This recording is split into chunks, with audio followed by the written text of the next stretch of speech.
Alaihi Wasallam.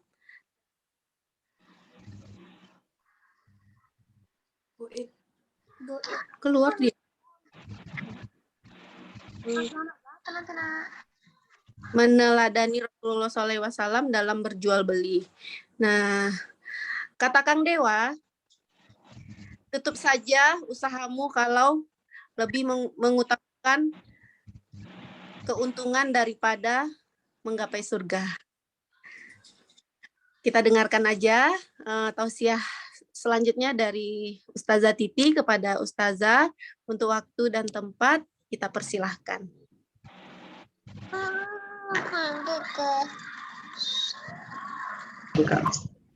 Bismillahirrahmanirrahim. Assalamualaikum warahmatullahi wabarakatuh. Waalaikumsalam warahmatullahi wabarakatuh. Innal hamdalillahi nahmaduhu wa nasta'inuhu wa nastaghfiruhu wa na'udzu billahi min shururi anfusina wa min sayyiati a'malina. May yahdihillahu falah mudhillalah wa may yudlil falah hadiyalah. Asyhadu an la ilaha illallah wa asyhadu anna Muhammadan abduhu wa rasuluh. Rabbi shrah li sadri wa yassir li amri wahlul 'uqdatam min lisani yafqahu qawli amma ba'du. Alhamdulillah wa syukrulillah kita masih bisa dipertemukan di forum Zoom, berzumpa di Zoom, dan alhamdulillah hari ini udah ada dua. Ada Mbak Cici, ada Mbak Dewi yang ikut hadir dari Rumbai jauh-jauh. Dan alhamdulillah kalau bisa hadir di Zoom berarti teman-teman semuanya di Sahabat Surga ini dalam keadaan sehat walafiat. Yang lagi kurang-kurang enak badan, mudah-mudahan Allah berikan kesembuhan, dan yang lagi di jalan, mudah-mudahan aman-aman aja kondisi di jalan. Mudah-mudahan kita semua senantiasa berada dalam kesehatan. Sebelum saya mulai, saya mau ada yang saya share screen-kan dulu.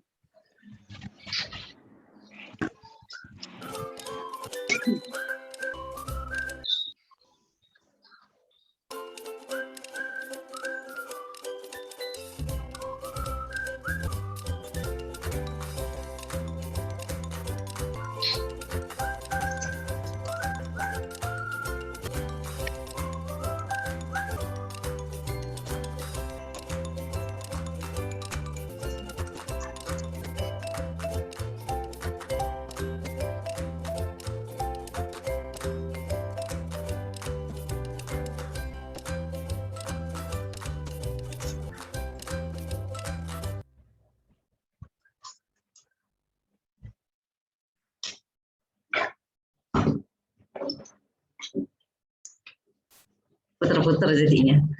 Baiklah, itu sekilas sponsor dari keberlangsungan Sahabat Surga, yaitu dari Bakso Sebrina. Silahkan menikmati, yang di rumahnya sudah ada, yang belum ada silahkan langsung order ke Mbak Widya ya. Jangan lupa ordernya, boleh di tempat kedai gerainya Bunga Rincani ataupun di Viandra Cake. Di sana ada bakso Sebrina. Sponsor dulu. Setelah ini saya akan share screen yang akan kita bahas hari ini.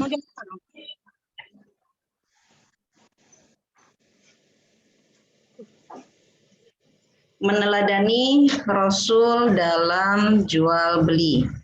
Nah, berhubung teman-teman di Sahabat Surga ini semuanya rata-rata adalah emak-emak bakulan yang aktivitas kesehariannya bukan hanya ibu rumah tangga, tapi plus pedagang, yang semoga Allah memberikan keberkahan kepada semuanya.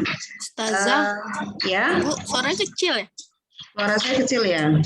Oh, saya pakai ini deh.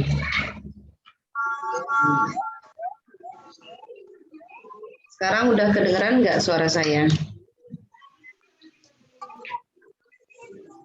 Tadi jelas kok. Oh, kecil ya sama Femi? Bentar, Femi coba keluar dulu. Nanti gabung lagi. Taruh nih sama nasi besar. Sekarang sudah cukup Udah jelas. besar. Jelas saja. Jelas kok.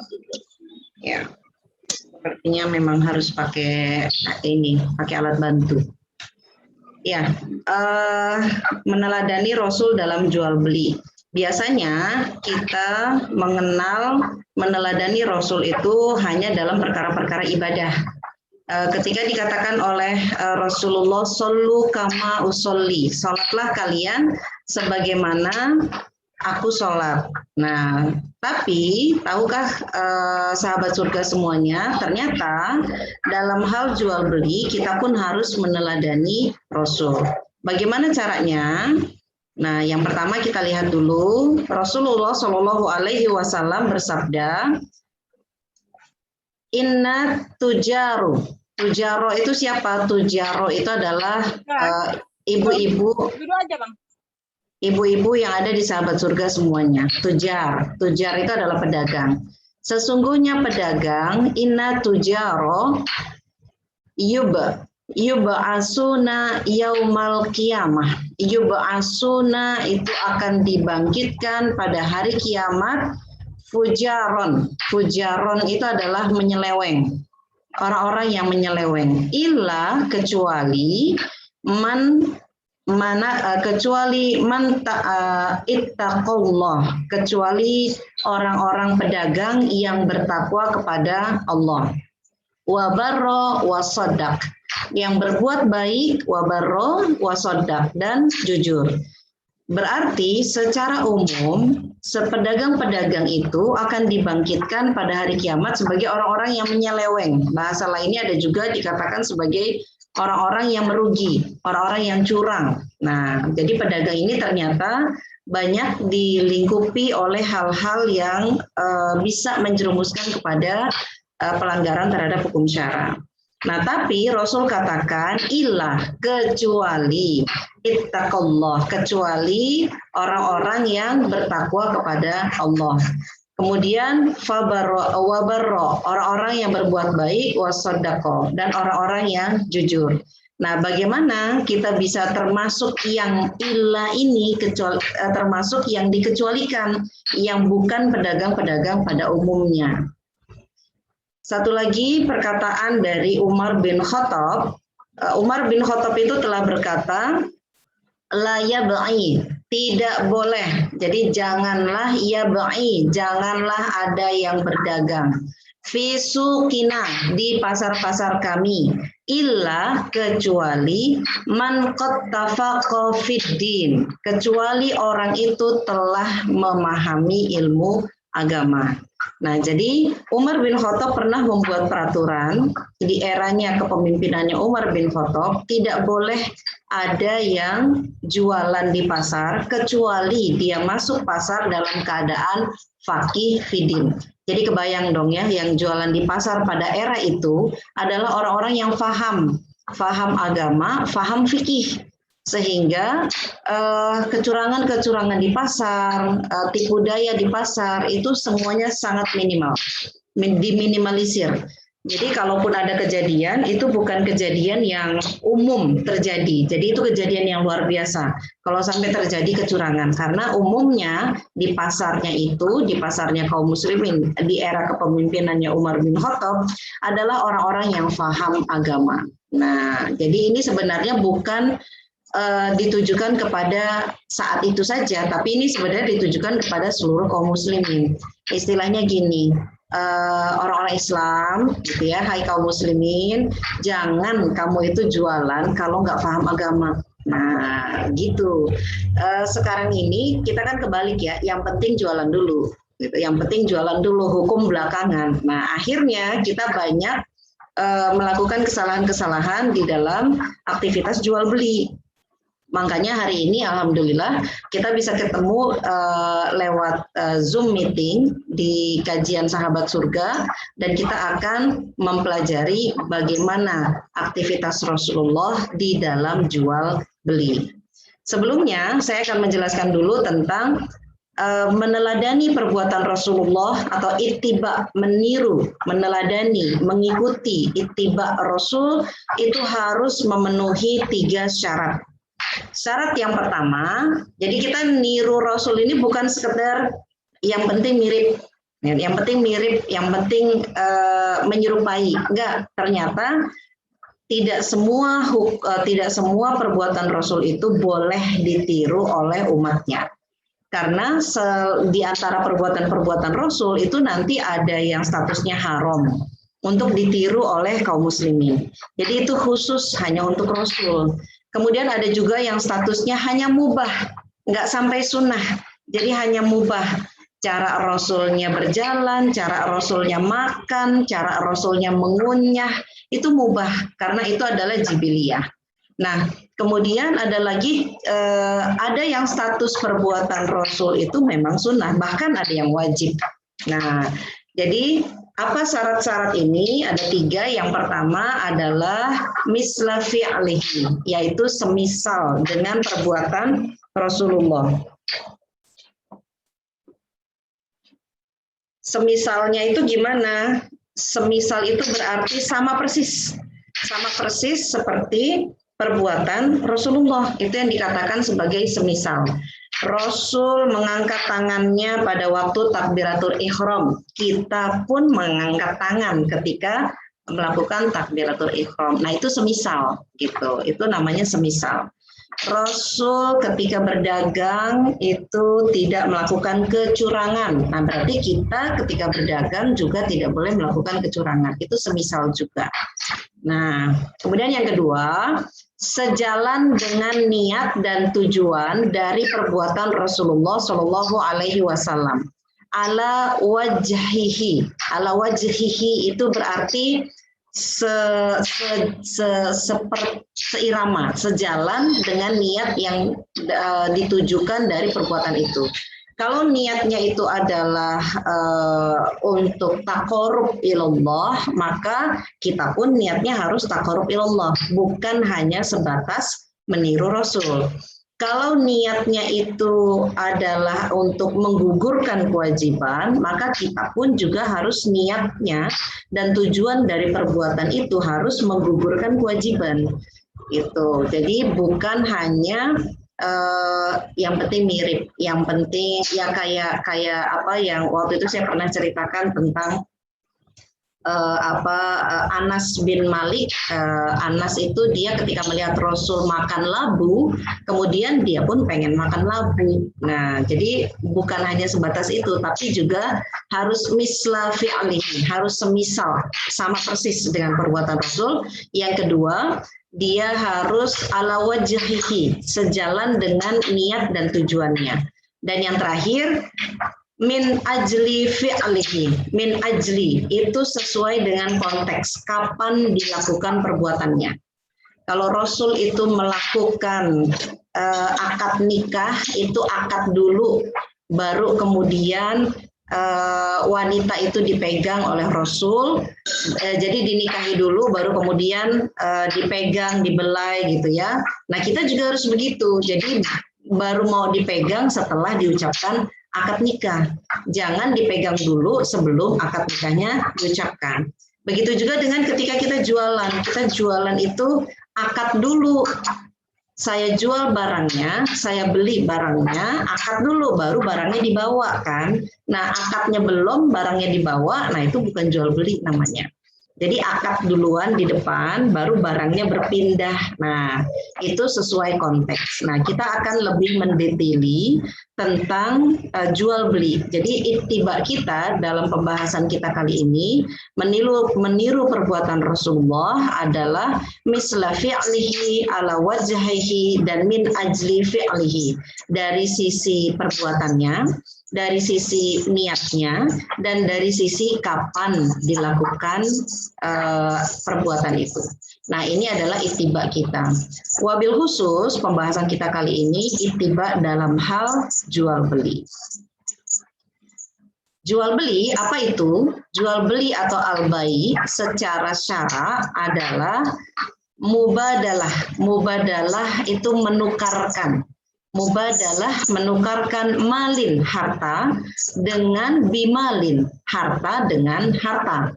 Jadi saya punya uang, yang lain punya barang. Itu harta juga, barang itu harta. Jadi harta dengan harta, berupa uang atau berupa benda. Jadi harta dengan harta, tamlikan. Tamlikan itu dengan pelimpahan kepemilikan. Watamalukan, dan penerimaan. Tamlikan itu pelimpahan, tamalukan penerimaan, hak milik, kepemilikan. Ala sabili tarodi. Sabilit tarodi. Jadi dengan jalan saling rodi, ridho. Jadi jual beli itu sebenarnya simpel. Saya tukar uang, dapat barang. Atau saya tukar barang, dapat barang. Jadi barang itu dilimpahkan kepada orang lain dan saya pun menerima barang lain menjadi milik saya atas keridoan. Nah, jadi jual beli itu harus atas keridoan penjual dengan pembeli. Jadi harus ada harta yang ditukar, harus ada pelimpahan kepemilikan. Jadi yang namanya jual dan beli berarti kepemilikan berpindah. Meskipun nanti ada pembayaran yang belakangan.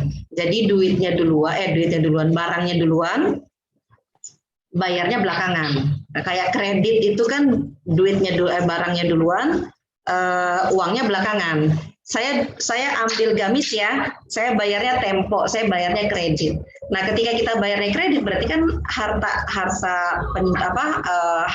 milik pembeli itu belum diberikan kepada si penjual. Nah, ini nanti ada aturan-aturannya. Tapi secara akad dia sudah ridho. Oh, nggak apa-apa dibayar tempo. Nah, gitu, itu akadnya. Nanti tinggal si pembeli itu memenuhi kewajibannya dengan membayar pada saat jatuh tempo pembayaran. Nah, jadi simpelnya jual beli itu harta atau harta dengan harta dilimpahkan kepemilikannya dengan jalan ridho saling menyetujui. Ini adalah jual beli secara umum. Nanti ada jual beli macam-macam. Rukun jual beli. Nah, ternyata ada rukunnya. Nah, ada yang baru tahu? Ternyata jual beli itu ada rukunnya, bukan hanya rukun sholat. Bukan hanya rukun iman, ternyata jual beli juga ada rukunnya. Ada 4 rukun jual beli dan ini harus terpenuhi. Yang pertama harus ada penjual, nggak jadi jual beli kalau nggak ada yang jualan, ya kan? Kemudian ada pembelinya, ada yang jual tapi nggak ada yang beli, nggak terjadi juga jual beli. Jadi harus ada penjual, ada pembeli. Kemudian yang ketiga ada sigot, ada ijab dan qabul. Kalau di dalam mazhab Imam Syafi'i, sigot atau ijab dan qabul, alhamdulillah di tempat saya hujan. Allahumma shayyiban nafi'an. Di tempat sahabat surga yang lain hujan juga enggak? Atau belum ya, belum hujan?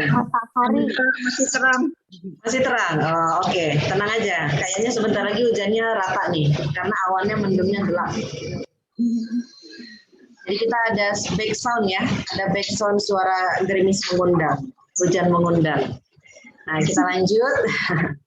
Sigot. Jadi kalau di dalam mazhabnya Imam Syafi'i itu harus jatuh ucapan, harus diucapkan.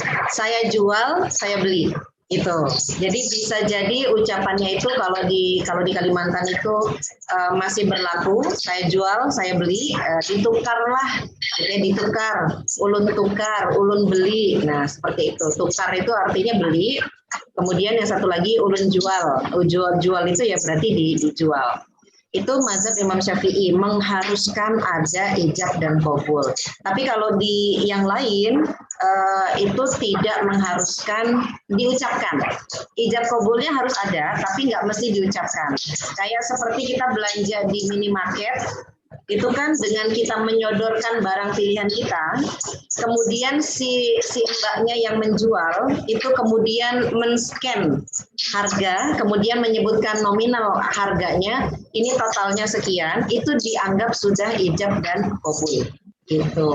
Jadi ketika sudah ada penyerahan, kita menyerahkan uangnya dan dia menyerahkan barangnya, itu sudah dianggap sebagai ijab dan qabul. Dia setuju dengan harga yang sudah tercantum. Nah, makanya ketika kita jual beli, harga yang tidak tercantum itu nanti bisa masuk kategori majhul, nggak jelas. Ini harganya berapa? Tiba-tiba dibawa ke kasir, astagfirullah harganya mahal sekali, atau ya ampun harganya murah banget. Nah itu majhul, nggak jelas. Nah itu sebaiknya dihindari. Jadi kalau kita jualan, kita tanya dulu, Mbak ini harganya berapa ya? Nah, kita mau beli, kita tanya dulu. Kayak kita biasanya kan gini, kalau kita beli ke pinggir jalan, itu kan biasanya nggak pakai nanya ya. Bang satu, nggak taunya diketok harganya.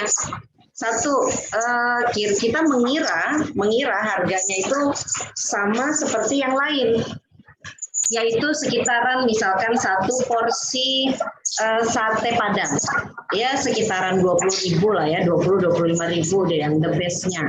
Nah, nggak taunya orang ini jualnya harganya 40.000 satu porsinya.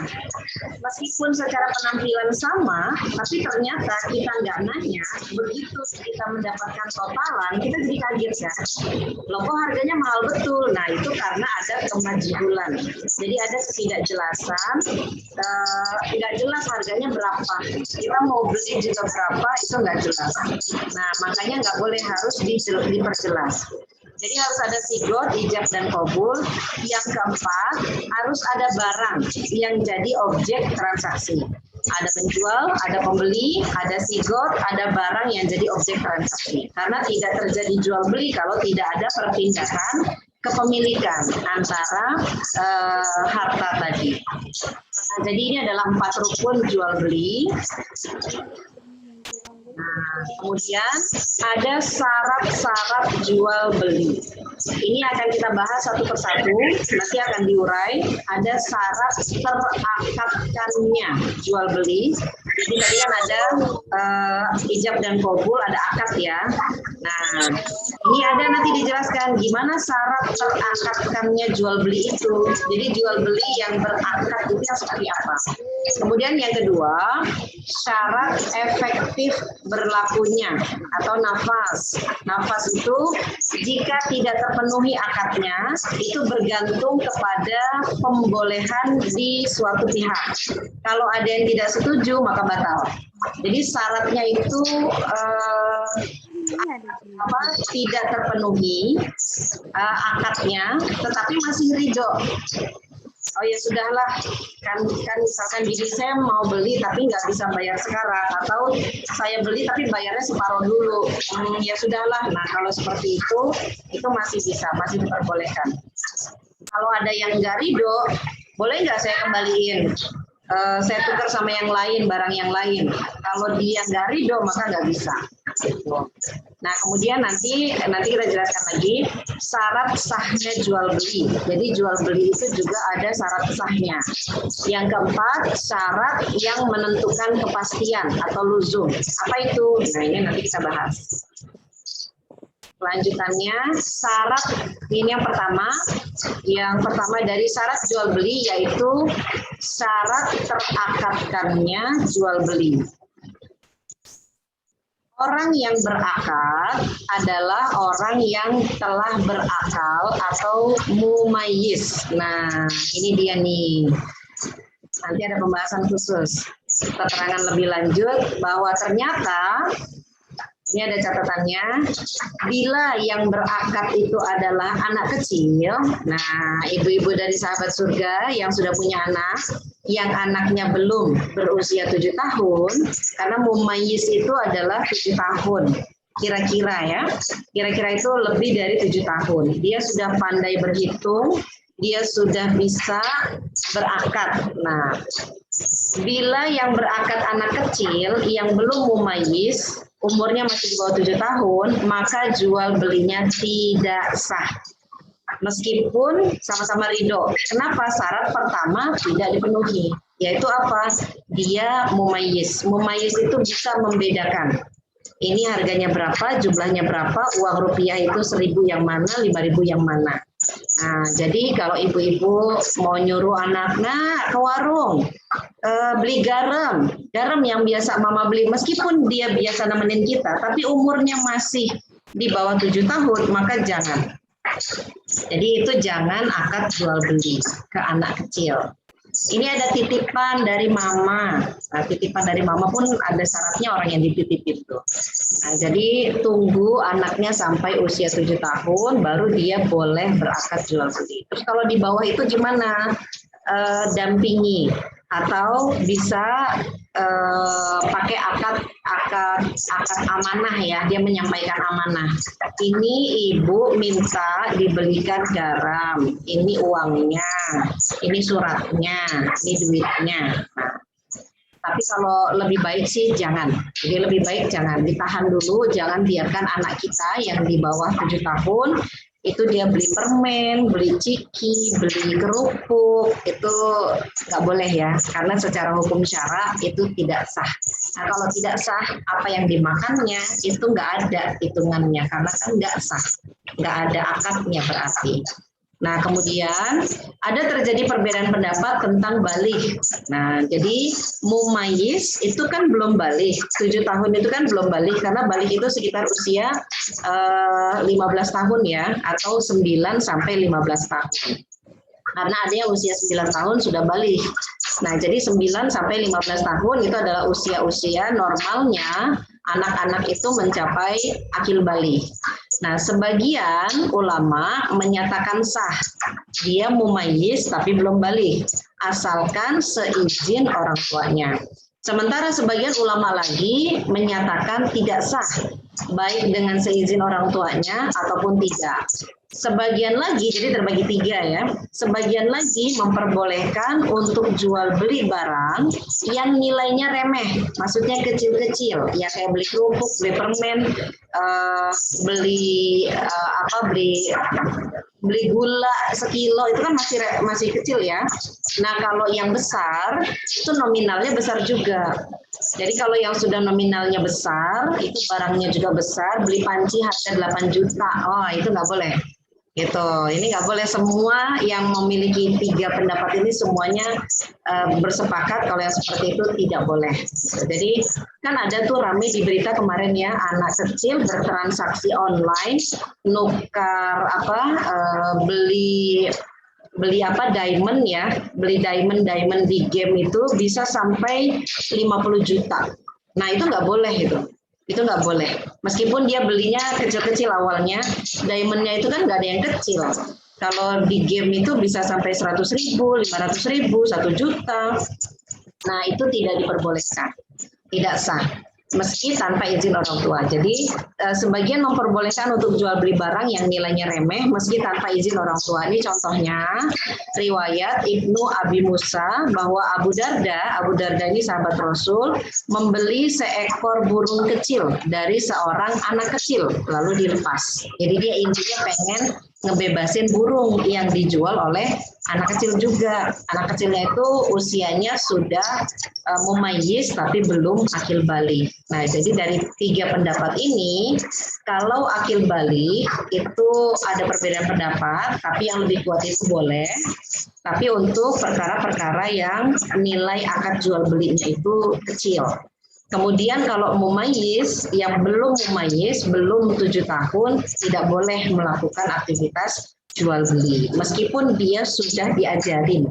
Jadi meskipun dia sudah diajarin, tapi umurnya belum sampai 7, itu sebenarnya dia belum paham. Gitu.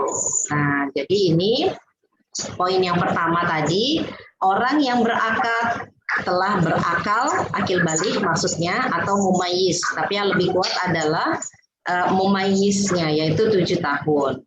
Kalau berakal boleh nanti. Kemudian yang kedua, orang yang berakad lebih dari 1. Jadi minimal 2, tidak sah pembeli dan penjual mewakilkan ke 1 orang yang sama. Ini diri saya jual ya, terus diri saya lagi yang nerima. Nah itu nggak boleh. Jadi harus ada 2 orang, harus ada lebih dari 1 orang. Jadi nggak boleh jual beli ke orang yang sama. Ini saya, Titi, mau jual bros. Saya juga Titi yang beli. Nah, ini entah gelo atau gimana gitu. Jadi jual belinya sendirian. Nah, itu kalau anak-anak main-main begitu biarin aja gitu kan. Tapi kalau kita itu tidak bisa.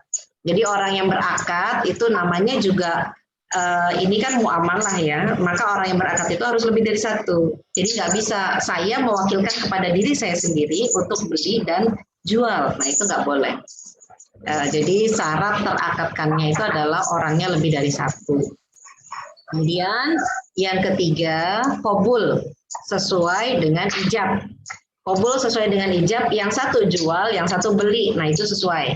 Yang satu jual, yang satu jual lagi, ini nggak sesuai. Yang satu beli, yang satu beli lagi, ini nggak sesuai. Jadi qabul sesuai dengan ijab. Saya beli gula pasirnya, saya jual gula pasirnya, itu sesuai dengan ijab. Saya jual gula pasir, saya beli gula pasirnya, itu sesuai. Saya beli kuehnya, saya jual kuehnya, itu sesuai. Gitu. Saya beli gula pasirnya, yang saya ambil kuehnya, nah itu nggak boleh. Itu qabul tidak bersesuaian dengan ijab. Jadi qabul itu harus ngejawab sesuai dengan ijab. Ya kayak akad nikah ya, saya terima nikahnya Fulan binti Fulan, Fulanah binti Fulan. Nah itu harus disesuai qabulnya. Kemudian saya nikahkan anak saya Fulanah binti Fulan dengan mas kawin sekian. Kemudian dia jawab, saya terima nikahnya. Nah itu jawaban nama perempuannya itu harus sama persis dengan yang disebutkan dalam ijab. Begitu juga dengan ketika kita jual, saya jual gula pasir, ya saya belinya gula pasir. Jadi jual dan beli itu harus bersesuaian. Kemudian yang keempat, barang yang dijual atau dibeli itu ada. Jadi barangnya itu ada. Bisa diserahkan, jadi bukan hanya gambar. Gambar itu hanya mewakili ya, itu boleh hanya memberikan gambar. Jadi barangnya itu ada, bisa diserahkan, dimiliki oleh seseorang dan tidak diharamkan untuk memilikinya. Jadi nanti kan ada bai'ah salam yang barangnya itu kita nggak pegang, tapi bisa saya serahkan. Jadi ketika orang lain itu mentransfer ke kita, karena bai'ah salam itu kan bayar dulu, baru barangnya dikirimkan. Nah orang itu mentransfer ke kita, barangnya bisa kita kirimkan, tapi saya ambil dulu ke toko orang lain. Nah itu boleh. Jadi bukan sesuatu yang dilarang, karena itu ada istisna, ada pengecualian untuk barang yang belum dimiliki tapi boleh diperjualbelikan. Itu kita udah pernah bahas di dalam macam-macam metode jualan ya. Jadi ada jualan secara salam, pesan, atau jualan secara istisna, minta dibuatkan. Jadi barangnya itu kita nggak boleh jual yang barangnya nggak ada.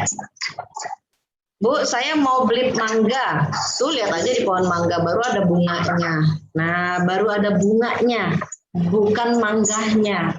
Jadi kalau ada bunganya atau manggahnya masih kecil, itu udah dijual, itu nggak boleh.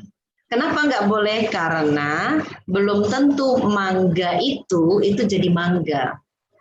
Yang kecil itu bisa jadi dia jatuh kena hujan, nggak jadi mangga kan? Yang berbunga itu bisa jadi dia gagal berkembang, nah nggak jadi.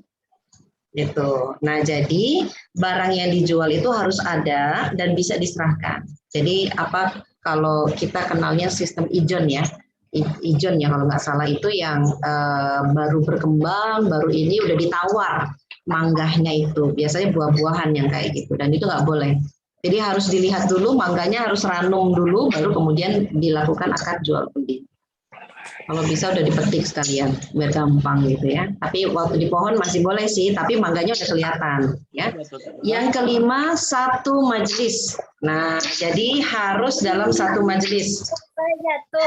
Harus bersatu atau berhubungan antara ijab dan qabul. Atau adapun lewat surat atau telepon itu dianggap juga satu majelis. Satu majelis itu gini, saya nelfon. Ini kita ketemu di ruang Zoom. Siapa yang mau beli bros saya? Nah ini satu majelis. Oh, saya mau beli Mbak, tapi sebentar saya keluar Zoom dulu. Nanti saya masuk lagi. Itu sudah beda majelis. Gitu. Jadi selesaikan di dalam satu majelis itu. Kalau dia telepon. Kalau dia lewat WA ya dia lewat WA. Untuk bai'ah salam ya, bai'ah salam itu berarti dia lewat pesan. Atau ketemu langsung itu dalam satu majelis. Ketemu langsung pun misalkan gini, Mbak ini jualan kuenya berapa? Ini jual kuenya sekian. Oh iya saya mau beli, harganya sekian kan? Iya, sebentar ya saya keluar dulu, kemudian saya balik lagi. Nah itu udah di luar majelis. Gitu. Jadi harus disepakati dulu kalau nanti, iya saya sepakat harganya sekian, sebentar saya keluar dulu, saya ambil uangnya, itu boleh. Jadi kalau sebentar ya saya mau beli itu tapi saya keluar dulu. Dia belum sepakat hanya bilang saya mau beli tapi belum saya beli. Nah, baru mau. Belum dibeli beneran. Nah, itu belum itu berarti majelisnya sudah bubar.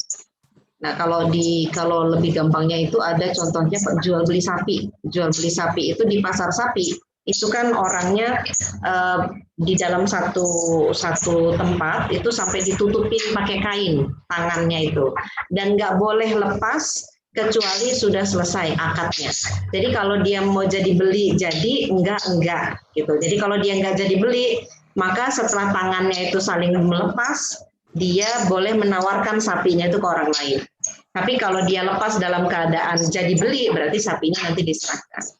Nah itu sampai segitunya kalau dijual beli sapi itu sistemnya pegangan tangan salaman, jual belinya itu untuk menandakan satu majelis. Nah jadi syarat jual beli itu akadnya itu tertunaikan. Orang yang berakad dia berakal mumayyiz, berakal dan mumayyiz, akil balik dan mumayyiz. Yang kedua, orang yang berakad itu lebih dari satu, kemudian ucapan qabul bersesuaian dengan ijab, ucapan jual bersesuaian dengan beli. Kemudian barang yang dijual itu ada satu majelis. Nah, jadi transaksi itu terjadi dalam satu majelis. Nah, ini tadi catatannya. Untuk yang di bawah 7 tahun, sabar ya ibu-ibu, anaknya belum sah untuk melakukan aktivitas jual beli. Nah, syarat efektif berlakunya. Kapan berlakunya jual beli? 1. Barangnya milik penjual atau dikuasakan kepada penjual. Nah, ini harus punya dia.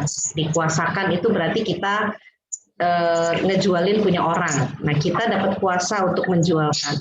Kemudian yang kedua, tidak ada hak orang lain dalam barang tersebut. Seperti barang gadaian, rumah yang disewakan, dan lain-lain. Nah, jadi itu harus bebas dari ini, baru dia efektif.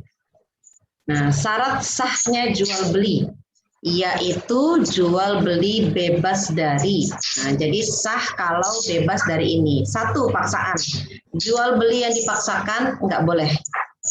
Pokoknya kamu harus beli dari saya. Nah, itu maksa tuh, nggak boleh. Nah, jadi kalau nggak ada unsur paksaan, berarti jual belinya sah. Ketidaktahuan akan barang. Nah, ini yang tadi saya jelaskan majhul. Jadi barangnya itu nggak jelas. Itu barangnya warnanya apa, bentuknya gimana, beratnya gimana. Nah, kita nggak tahu harganya berapa. Pokoknya saya beli aja. Nah, itu ketidaktahuan akan barang, itu tidak boleh. Kemudian batas waktu, tidak sah menjual barang dibatasi waktunya. Saya jual sepeda motor ini kepada Anda cuman 1 tahun. Nah, itu nggak boleh. Itu namanya sewa. Kalau jualnya cuman 1 tahun, berbatas waktu tuh namanya. Kalau jual itu kepemilikannya sudah pindah. Nah, kalau sudah kepemilikannya sudah pindah, nggak ada lagi batas waktu sampai dia mau jual lagi ke kita, gitu. Jadi nggak ada limit waktu ya. Kecuali kalau beda dengan saya jual barang ini dengan harga sekian diskon, batas waktu. Nah, itu beda. Jadi ini dia sudah jual, tapi jualnya berbatas waktu. Kayak contohnya tadi saya jual baju ini kepada Anda 1 bulan. Itu bukan jual beli, itu namanya sewa. Ya, kalau ada limit waktunya itu namanya sewa, bukan jual beli. Jadi tidak sah ya. Kemudian yang keempat, goror, tidak jelas. Adapun ketidakjelasan yang ringan, semisal menjual rumah dengan pondasinya, padahal pembeli nggak tahu pondasinya, taunya rumahnya udah jadi, maka para ulama masih membolehkan. Jadi nggak jelas ini entah spesifikasinya, entah harganya, ada ketidakjelasan di situ, maka ini tidak diperbolehkan. Jadi bisa jadi tidak sah kalau ada ketidakjelasan. Kemudian yang kelima ada doror, memudorotkan, menimbulkan keburukan. Semisal menjual lengan baju sehingga bau asalnya jadi rusak, maka tidak sah kecuali penjualnya siap menerima doror atas dirinya. Jadi dia jual baju, tapi ternyata bajunya itu yang bau asalnya itu rusak. Maksudnya gini, udah nggak bau baru lagi, udah ada bau yang lain gitu ya, bekas pakai istilahnya gitu ya, ada bau bekas pakai. Nah kalau si penjualnya jujur menjelaskan ini bajunya bekas pakai, nah sehingga bau barunya itu udah nggak ada karena ini bekas dipakai udah dicuci lagi. Nah konsekuensinya berarti harga dia ketika menjual itu harus lebih murah karena itu sudah ada perubahan. Gitu. Kayak misalkan bahan-bahan reject ya, kan baju itu ada reject, ada bahan yang rusak. Nah, ada bahan yang rusak, reject. Nah, itu berarti dia harus siap menerima konsekuensi harus menurunkan harga. Nah, jadi nggak boleh kerusakan itu ditutupi. Yang penting dia jual, nanti si pembelinya kaget loh, kok ternyata barangnya begini gitu. Nah, itu jadi nggak boleh ada doror. Yang keenam, syarat yang merusak akad.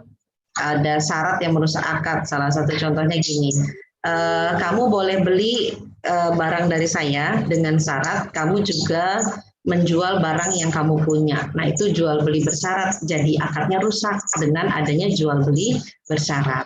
Jadi ada syarat yang merusak akad. Dengan syarat itu justru yang tadinya halal jadi nggak halal jual belinya. Nah ini ada catatan. Jika tidak terpenuhi, maka akadnya fasid, rusak ya, fasad. Menurut jumhur ulama, fasad dan batal itu bermakna sama, yakni tidak sah. Ini yang dikatakan sebagai sahnya jual beli itu maksudnya kalau tidak terpenuhi akadnya, maka dia fasad. Hanafiyah membedakan kalau batil atau batal adalah jual beli yang tidak sesuai dengan rukun dan akadnya, ketentuan asal pokok dan sifatnya, sehingga tidak menjadikan pertukaran kepemilikan, itu batal. Jadi nggak jadi beli karena batal kan. Sementara adapun jual beli fasad adalah jual beli yang sesuai ketentuan syara, asalnya atau pokoknya, syarat dan rukunnya sesuai, tetapi tidak sesuai dengan ketentuan syara pada sifatnya. Misalnya, barang yang dibeli nggak jelas yang mana. Dalam jual beli fasad terjadi pertukaran kepemilikan setelah dijelaskan barang tersebut oleh pemiliknya. Jadi kepemilikannya belum jelas sampai dijelaskan. Nah itu sebelum jelas begitu tuh masih fasad. Saya beli kue yang mana? Nah yang mana itu nggak jelas. Nah ketika yang mananya nggak jelas itu di fasad. Makanya kalau beli itu disebut saya beli bakso yang mana rasa sapi. Nah gitu, itu jelas tuh. Kalau cuma beli bakso aja nanti dikasih bakso ikan, nggak taunya dia maunya sapi, kan kita nggak bisa baca telepati kan dari pikirannya dia. Nah jadi supaya tidak fasad antara penjual sama pembeli saling memahami maksud yang ingin dibeli dengan maksud yang dijual gitu. Itu menyebabkan jual beli kita ini bisa sah atau tidak. Nabi Shallallahu Alaihi Wasallam bersabda, janganlah kalian membeli ikan dalam air, sebab itu adalah tipuan, goror. Ikan dalam air itu nggak kelihatan, cuma bilang aja ini di kolam ini itu saya nanam benih ikan itu sekian, jadi kira-kira ikan yang hidup itu sekian, kira-kira tapi nggak kelihatan ikannya, terus dibelilah sama orang. Nah itu nggak boleh kayak gitu, itu nggak kelihatan, barangnya itu nggak kelihatan, nggak jelas. Nah dalam hal khusus juga harus memenuhi al-qabdu atau serah terima untuk barang yang bergerak. Kambing, sapi itu kan bergerak tuh, mobil, maka harus ada serah terima. Kemudian mengetahui harga awal untuk jual beli amanah, ini nanti macam-macam jual beli, mudah-mudahan kapan-kapan kita akan bahas apa itu jual beli amanah. Kemudian yakni jual beli murabahah, tauliyah, israk maupun wadiah. Jadi harga awal itu harus diketahui. Kemudian tunai dalam hal jual beli mata uang. Jadi kalau kita mau beli dolar, maka itu harus saat itu juga. Nggak boleh dipending. Karena kalau dipending jadi ada riba. Gitu. Terpenuhinya syarat salam dalam jual beli salam. Apa syarat salam? Bayar di depan. Kemudian barang diserahkan belakangan. Nah, itu syarat salam, salah satunya. Setimbang, mumasalah dalam jual beli atau barang ribawi. Setimbang itu berarti kurma sekilo ditukar dengan kurma yang bagus sama-sama sekilo. Nah, kalau dia nggak mau rugi, jual dulu kurma yang bagus dengan uang, nanti uangnya itu dibelikan untuk membeli kurma yang kualitasnya kurang bagus. Jadi itu yang maksudnya setimbang. Kalau jualnya barang pakai barang, khusus untuk barang-barang ribawi, dia harus setimbang. Jual emas harus cash. Nah, itu termasuk barang ribawi yang harus setimbang. Barangnya sudah dalam genggamannya. Dalam jual beli, genggamannya itu pakai tanda petik. Maksudnya dikuasai. Dikuasai informasinya, dikuasai spesifikasinya, meskipun belum kita pegang. Jadi kayak misalkan saya jualin barang-barangnya Mbak Bunga ya. Tapi barangnya ada di tempatnya Mbak Bunga. Saya cuma jual foto. Saya cuma jelasin aja nih ada foto sambel nih, gitu ya. Ada foto sambel. Kemudian ada yang pesan lewat saya. Nah itu yang dimaksud dengan barangnya sudah dalam genggamannya. Jadi ini jual beli salam. Enggak mesti dalam genggaman benar-benar genggam ya. Dalam jual beli salam pesanan, pembeli tidak boleh menjual pesanannya sebelum dia terima barang tersebut dari penjualnya. Jadi untuk pembeli, dia yang belinya caranya pakai salam, dia harus terima dulu uangnya, terima barangnya, baru dia jual lagi. Oke. Nah, yang keempat, terakhir, syarat yang menentukan kepastian, yakni tidak adanya hak khiyar atau pilihan dari penjual dan pembeli, semisal adanya goben, penipuan harga, tadlis, penipuan alat tukar, atau khiyar, syarat salah satu di antara keduanya, menentukan hak khiyar sampai waktu tertentu. Maksudnya gimana? Maksudnya, syarat yang menentukan kepastian atau luzum ini adalah jika tidak terpenuhi, maka jual beli menjadi pilihan, mau dilanjutkan atau dibatalkan. Itu namanya hak khiyar.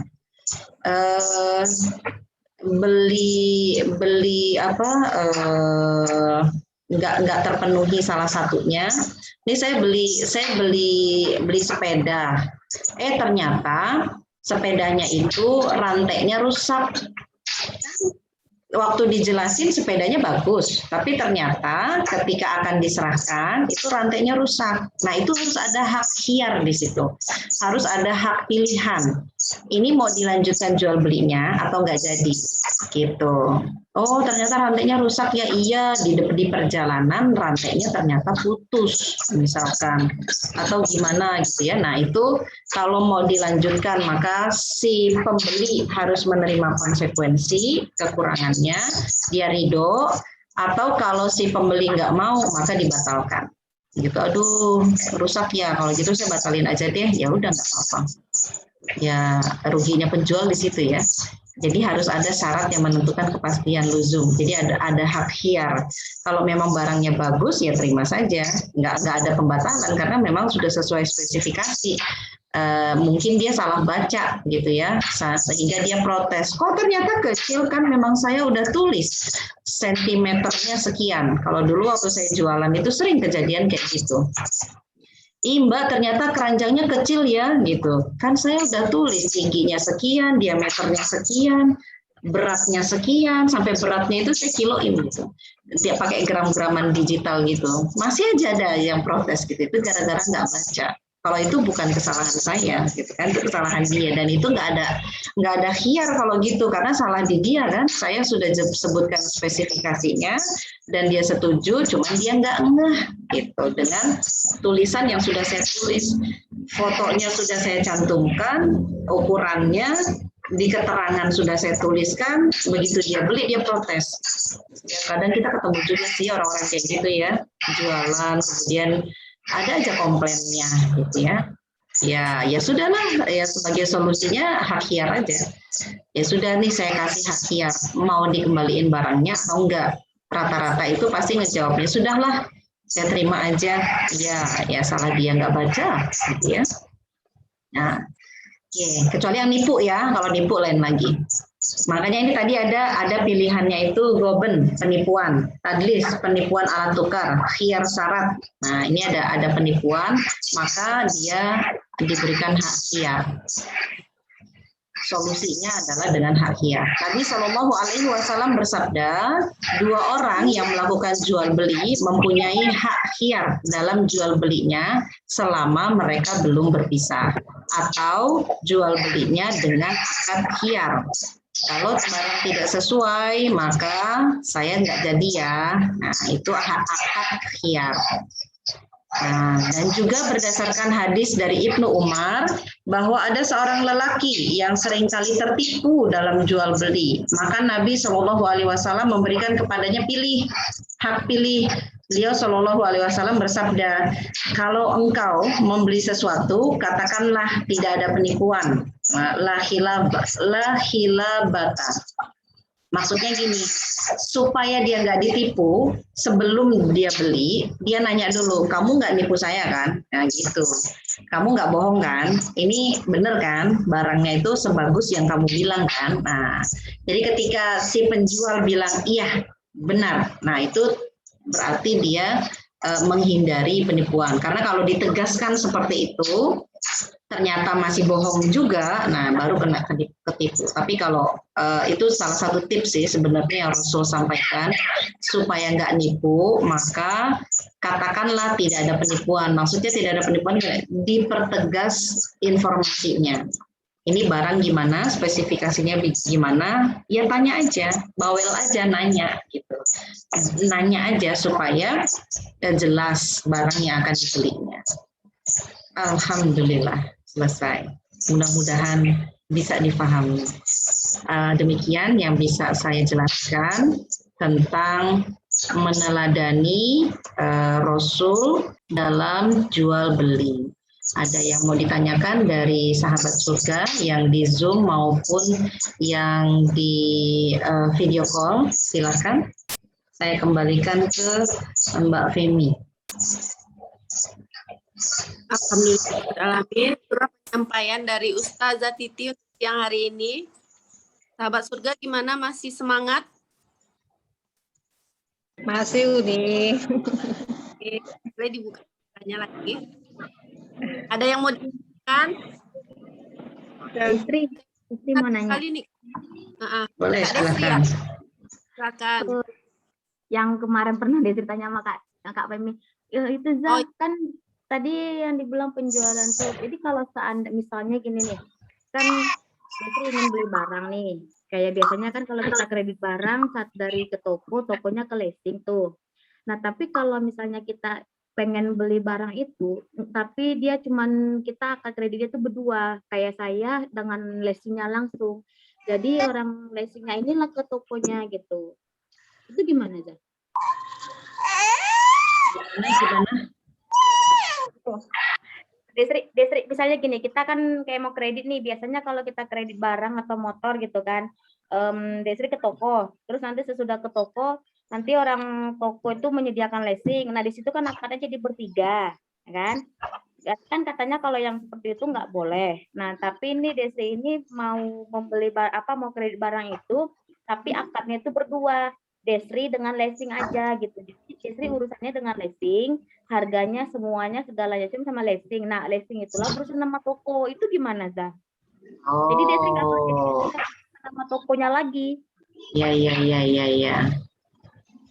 Jadi gini.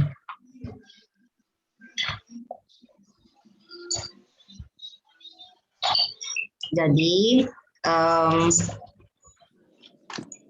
terkait dengan leasing itu sebenarnya yang bermasalah bukan sistem pembayaran kreditnya saja. Jadi saja ya, berarti ada beberapa hal dari leasing itu. Leasing itu sendiri itu artinya adalah jual beli sewa. Jadi itu yang bermasalah. Nah, jual beli sewa. Dikatakan jual beli karena itu memang akad jual beli sebenarnya. Dikatakan sewa karena sepanjang belum lunas itu statusnya sewa. Nah, di dalam Islam nggak boleh begitu. Itu namanya jadinya dua akad antara jual beli sama sewa. Karena kalau jual beli, meskipun kita bayarnya kredit, itu sudah sepenuhnya milik kita. Jadi bukan sewa. Nah, cuma kalau leasing itu menganggapnya sepanjang kita belum lunas, itu adalah akad sewa. Sehingga ketika kita macet di tengah jalan, dia berhak mengambil barangnya.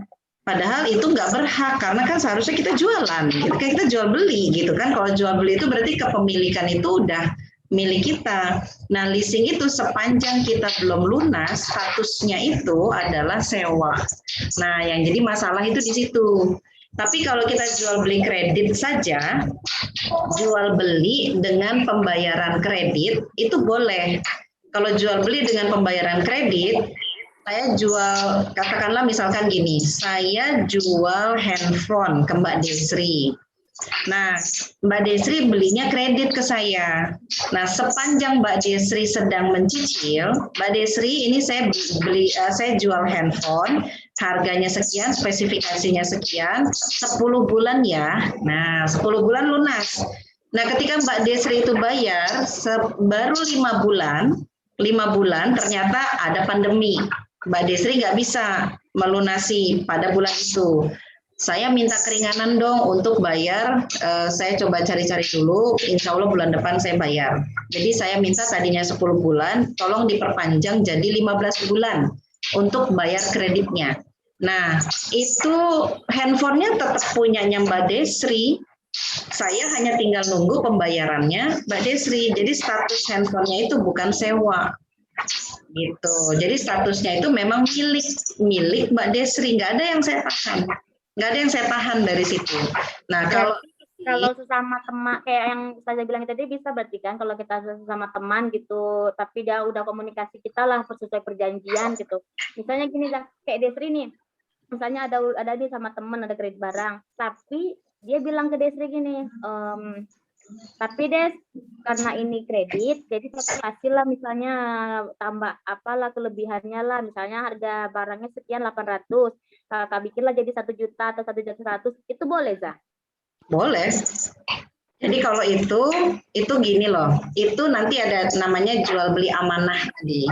Jual beli amanah yang dia harus menjelaskan harga modal. Jadi harga aslinya sekian, kemudian saya naikkan, tapi sistem pembayarannya itu dengan mencicil. Nah, karena mencicil, maka saya naikkan harganya.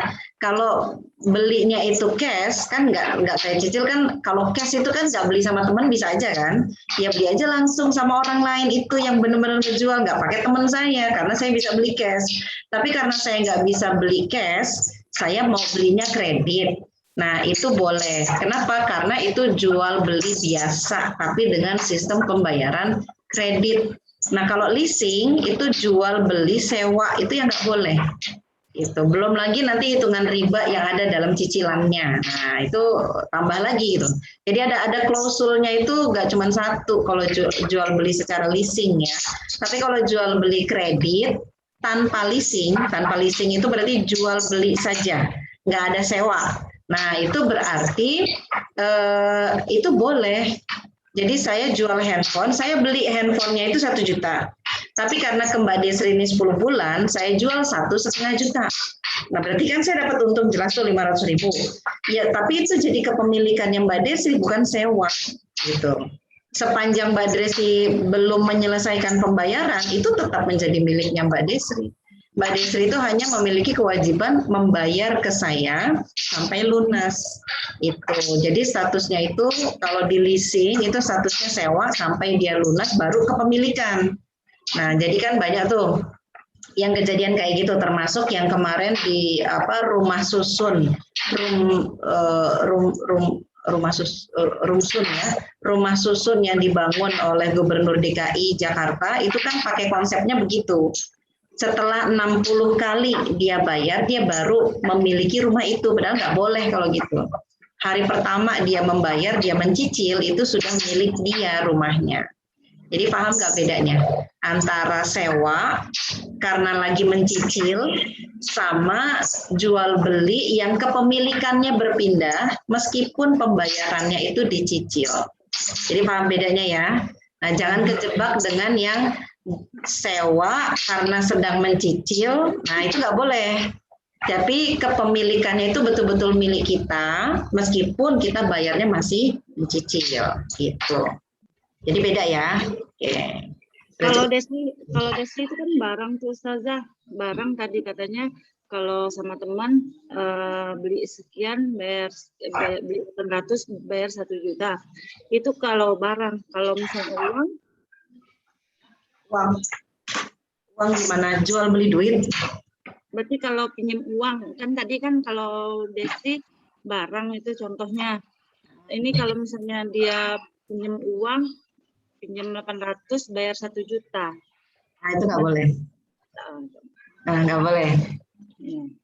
Kenapa nggak boleh? Karena uang itu bukan untuk bahan komoditi jualan. Satu-satunya komoditi jualan itu adalah menukar uang yang currency-nya berbeda, dolar tukar rupiah. Nah itu boleh tuh jualan, tapi syaratnya harus saat itu juga, nggak boleh ditunda besok. Jadi saya punya duit 10 juta, saya mau tukar ke dolar. Mbak Eda yang punya dolarnya, Mbak Eda, saya mau beli dolar dong, saya mau keluar negeri ini saya punya rupiah 10 juta, tolong tukar ke dolar. Nah, ya boleh saya ada dolar. Nah, itu tapi nggak bisa dibilang besok ya. Nah, itu nggak boleh. Jadi harus hari ini juga gitu. Oke, hari ini juga saya siapin ya. Iya, oke. Nah, itu berarti boleh. Jadi kalau pinjam uang itu beda dengan jualan uang. Kalau jualan uang itu tukar menukar mata uang. Itu jualan uang tuh namanya. Itu boleh, tapi di waktu yang bersamaan, nggak boleh ditunda. Nah, kalau pinjam ini masuknya bukan jual beli, tapi masuknya itu adalah dia masuk ke tolong menolong. Masuk ke bagian tolong menolong. Tolong menolong diharamkan sama Allah itu untuk mengambil untung. Ya, itu bedanya. Jadi kalau kita mau pinjamkan uang 800 harus balik 800. Nah, tapi boleh akadnya aja pengembaliannya berarti ya Ustazah. Ya, tapi boleh gini, misalkan kita ini udah biasa nih, kan biasa saling ngasih ya, biasa saling ngasih. Nanti ada utang itu lain lagi tuh, piutang. Jadi hutang sama piutang itu beda. Jadi gini, nanti ada kalau di Indonesia semuanya sama utang, semuanya itu utang gitu ya. Nah, jadi ada peminjaman barang. Jadi kalau saya pinjam handphone, itu baliknya handphone plus isi kuotanya itu boleh. Pinjam motor dibalikin udah ada bensinnya penuh, itu bukan riba. Itu sebaik-baiknya pengembalian. Itu pinjaman juga namanya adain, nanti beda lagi itu. Nah, sementara kalau yang hutang itu kordun itu hutang. Hutang ini nggak boleh ada kelebihannya. Tapi kalau adain itu boleh. Pengembalian yang baik itu diadain. Rasul meminjam domba, dikembalikan domba yang usianya lebih tua. Itu kan lebih baik kan, lebih menguntungkan, lebih besar gitu. Nah, itu adain. Karena yang dipinjam itu adalah domba. Sementara kalau uang itu masuknya kordun. Nah, kordun ini nggak boleh. Kordun itu tidak boleh mendapatkan keuntungan di situ karena ini adalah tabarruk, saling membantu. Nah, Allah mengharamkan orang mau ngebantuin tapi ngambil untung. Nah, gitu. Prinsipnya gitu. Makanya kalau mau pinjam uang, kalau mau untung itu lebih baik syirkah. Jangan pinjem. Gitu. Kita sirkah aja deh. Saya punya uang nih 50 juta. Mbak Femi, kita sirkah yuk. Yuk. Nah, gitu. Kalau sirkah berarti untung dibagi, rugi dibagi. Aduh, maaf ya, Ustazah Titi, ini ternyata penjualan menurun karena pandemi. Jadi bulan ini tidak ada yang dibagi. Tapi masih berjalan sirkah itu. Ya sudah, berarti bulan itu saya nggak dapat untung. Gitu. Nah, itu ruginya sirkah itu uang yang diberikan 50 juta itu melebur. Jadi nggak dikembaliin tuh, namanya juga sirkah. Namanya sirkah itu berarti kita itu melebur dengan orang yang mengelola harta. Nah, kalau minjemin itu uangnya utuh. Tapi nggak boleh lebih, kurang boleh. Kurang itu masalah keridoan ya. Saya balikin ya, ini 49 juta 500, kurang 500.000. Saya nggak punya duit lagi. Saya punya duit lagi bulan depan, tapi ini jatuh temponya bulan ini. Terus kita bilang, kita yang minjemin, kita bilang, ya sudahlah nggak apa-apa. Jadi 49.500, padahal saya minjeminnya 50 juta. Gitu, itu boleh. Nah, tapi kalau ini ada 50 juta, saya kasih kelebihan karena saya mendapatkan keuntungan dari peminjaman ini, maka saya berterima kasih memberikan uang 50 juta 500 rupiah. 500 rupiah, riba 500 rupiah. Itu. Jadi kalau minjem sekian, balikinnya sama persis. Kurang boleh, asal ridho. Lebih haram.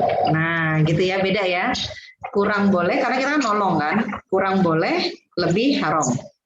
Tapi kalau sirkah itu melebur. Jadi nggak ada pengembalian modal dalam sirkah. Jadi saya kasih 50 juta itu hilang. Saya dapat untung saja sampai sirkah itu bubar. Misalkan gini, nih saya sirkah sama Mbak Femi 1 tahun. 1 tahun. Jadi sepanjang 1 tahun saya mendapatkan keuntungan apapun yang dijual Mbak Femi sepanjang 1 tahun itu dari modal yang saya gunakan, bukan dari seluruh penjualannya Mbak Femi ya, tapi dari modal yang saya leburkan ke Mbak Femi. Misalkan gini, saya meleburkan uang saya ke Mbak Femi khusus untuk pandan unti kelapa saja. Selama 1 tahun, 50 juta saya supply uang 50 juta ke Mbak Femi. Ini Mbak Femi kita sirkah. Jadi selama 1 tahun penjualan khusus pandan unti kelapa itu dibagi keuntungannya ke saya. Sepanjang 1 tahun. Nah, ketika 1 tahun, gimana nih? Sudah setahun, alhamdulillah penjualan baik, sirkahnya mau dilanjutkan atau mau dibubarkan? Gitu. Karena Mbak Femi kan udah kuat, dalam arti dia sudah dapat modal kan, dia sudah bisa jalan sendiri. Kata saya yang modal, gimana Mbak Femi masih mau kita sirkah lagi? Iya nggak apa-apa deh, kita panjangin lagi 1 tahun ke depan. Ya berarti sirkah itu berlanjut 1 tahun ke depan. Gitu, berarti saya masih tetap dapat untung tiap bulan sampai 1 tahun ke depan. Tapi uang saya yang 50 juta itu udah nggak ada, gitu. Itu namanya sirkah. Makanya sirkah itu sangat menguntungkan, menjadi jalan keluar di dalam sistem Islam ketika modal untuk berusaha itu tidak ada. Jadi si pemilik uang dapat untung, yang punya usaha itu dia juga dapat suntikan dana. Itu solusi di dalam Islam begitu. Tapi kalau kita nggak mau repot hitung-hitungan, karena itu harus hitung-hitungan kan, harus hitung-hitungan tiap bulan segala macam. Nah kalau kita nggak mau repot gitu, gini deh saya pinjam duit aja. Nah kalau mau pinjam duit aja berarti kita nggak boleh bagi keuntungan ke dia, nggak boleh berbagi keuntungan. Dia hanya minjemin duit. Berarti setelah minjemin duitnya berapa lama? 1 tahun. Maka setelah 1 tahun uangnya dikembalikan, selesai. Uang saya utuh, awet. Cuma disimpan ke orang yang saya pinjamkan selama 1 tahun. Gitu. Jadi bedanya antara minjemin duit sama mensirkahkan uang. Yang lebih berkah itu, ya kalau dari sisi berkah, dua-duanya berkah sih. Kita minjemin kan kita dihitung dapat sedekah ya, selama dia belum bayar, setelah melewati masa tempo pembayaran.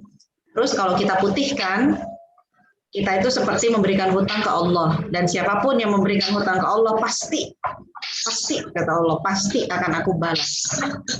Pasti akan aku bayar, kata Allah.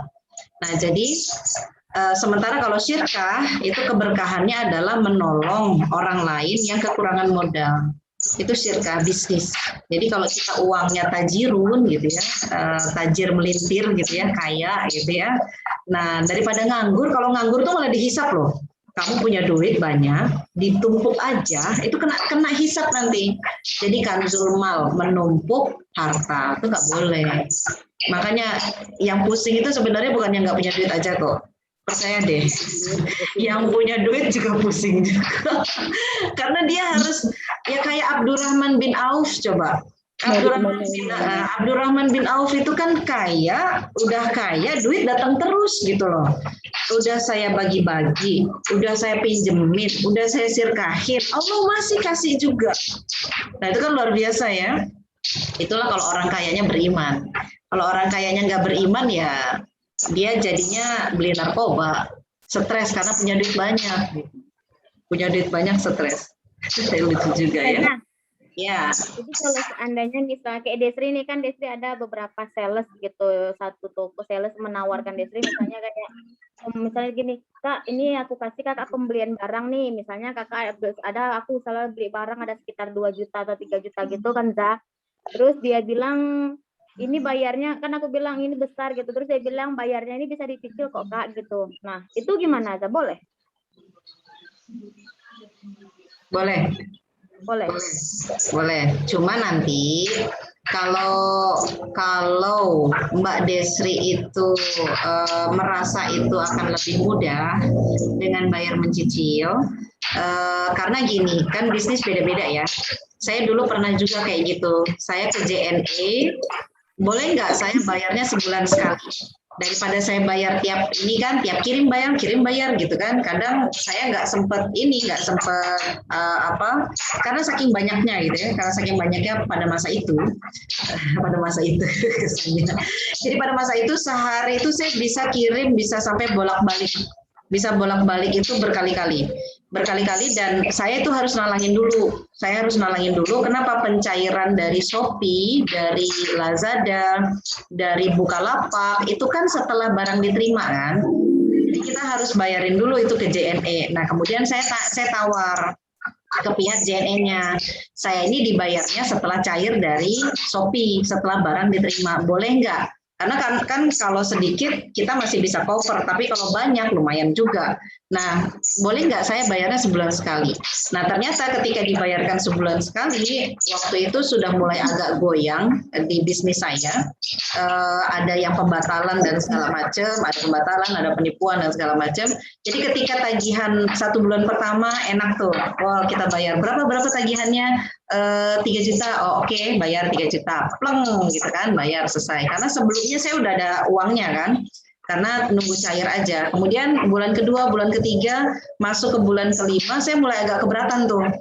Kenapa barangnya sudah dikirim, uangnya itu kepake melulu, gitu. Karena kan kita harus nutupin yang cancel, yang ada nipu, ada pembatalan dan segala macam. Barangnya udah datang tapi ternyata dia nggak jadi bayar, kayak gitu-gitulah. Akhirnya begitu, berapa bayarnya? 4 juta, oke, saya bayar tanggal sekian sama tanggal sekian ya. Akhirnya saya pecah. Nah, tadi ternyata dari sisi kemudahan itu bisa jadi kita akan lebih mudah dengan bayar tempo, tapi ada kalanya bayar tempo itu justru memberatkan bisnis kita. Jadi memang yang paling enak itu adalah beli segitu, bayar segitu. Gitu. Jadi kita tuh plong, gitu daripada kita bayar tempo. Kalau bayar tempo begitu kita nggak punya duit, belum ada barang yang cair untuk dibayarkan, kita udah jatuh harus bayar. Nah itu kan jadi agak memberatkan di situ. Jadi kalau saran saya, boleh sih sebenarnya gitu secara hukum syara boleh, tapi kita lihat juga ke cash flow bisnis kita. Kalau perputaran bisnis kita itu lancar saja, maka kita bayar per bulan itu nggak masalah. Tapi kalau sudah mulai agak tersendat, lebih baik kita bagi 2. Jadi kita bayar di tengah bulan, bayar lagi di akhir bulan gitu. Itu lebih ringan. Jadi kalau Mbak Desri kalau ngambil sekali belanja 2 juta, saya bayar jadi bagi 2 deh. Jadi tengah bulan saya bayar, nanti tengah bulan lagi saya bayar. Itu lebih ringan dibandingkan kita bayarnya sebulan sekali.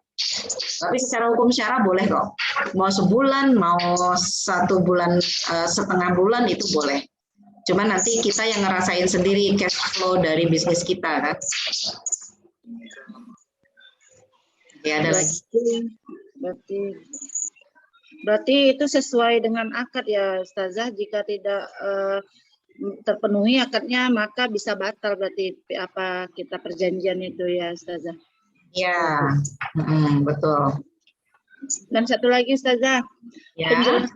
penjelasan yang terakhir saya kurang jelas yang syarat yang menentukan apa itu tadi kepastian atau apa saya nggak dengar satu.